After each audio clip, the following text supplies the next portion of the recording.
Bar Hacienda is it's a vibey cocktail bar, kind of tucked away from Rainey. On the second floor, it almost feels like you're walking into Tulum or like a little jungle.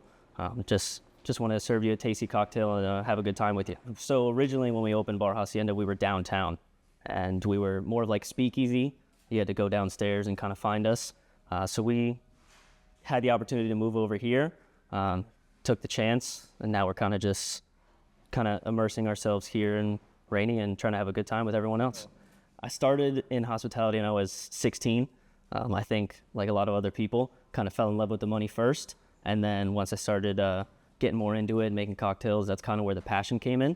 So I'm originally from Miami, Florida, party town, had a lot of good times there, made some good money, and I think it was just time for, the next step. So Austin seemed like a good time, big city, but not too big. So there's still a lot going on, a lot of community here within the industry as well. So that's what drew me over here. How I see Rainey now is it's just like ever evolving. I think we're some new kids on the block, and everyone's been really great at like welcoming us, and everyone's super tight here.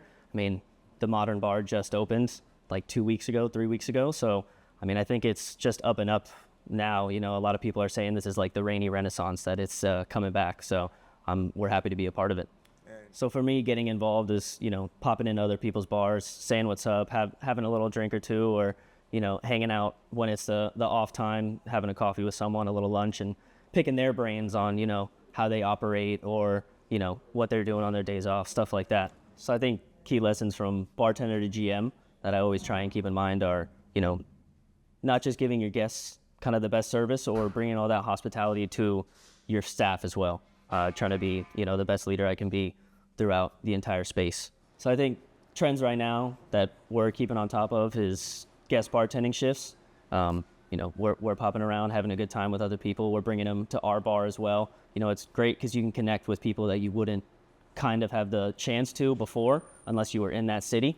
So it's great insight on like what they're doing. The music as well. Austin is, everyone calls it the music capital of the world. We're kind of focusing on more of like the DJ side, since we have this beautiful space and those decks.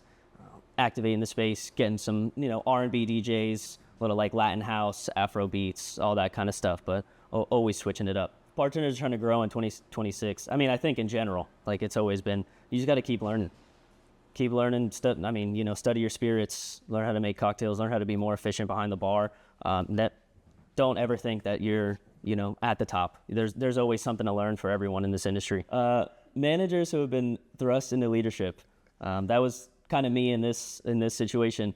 But you're going to make mistakes, and that's totally fine. As long as you learn from them and actually change what you were doing from before, just keep it pushing and don't dwell on it. I think that's the biggest thing. I think competitions that are built for bartenders are kind of always pushing everyone, right? You get to see,